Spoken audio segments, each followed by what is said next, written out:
যদি আপনাদের সাথে বিশ্বাসঘাতকতা করে, আপনারা কি ইনসাফের লড়াই থামিয়ে দিবেন? ইনসাফের লড়াই কি শুধুমাত্র ইনকিলাব মঞ্চের না আমাদের সবার? ইনকিলাবের এই লড়াই কি শুধু ইনকিলাবের না আমাদের সবার?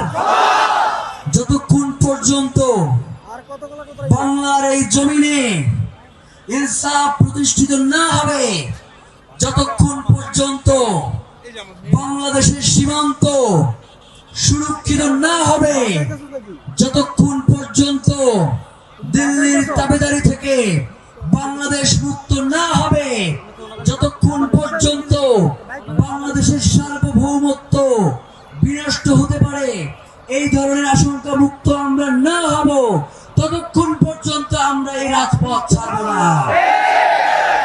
এই জমিনে রক্ত ছাড়া কখনো বিজয় আসে নাই। রক্ত যদি আরো লাগে, আমরা রক্ত আরো দিব, তবু ইনসাফের বাংলাদেশ কায়েম করে ছাড়বো।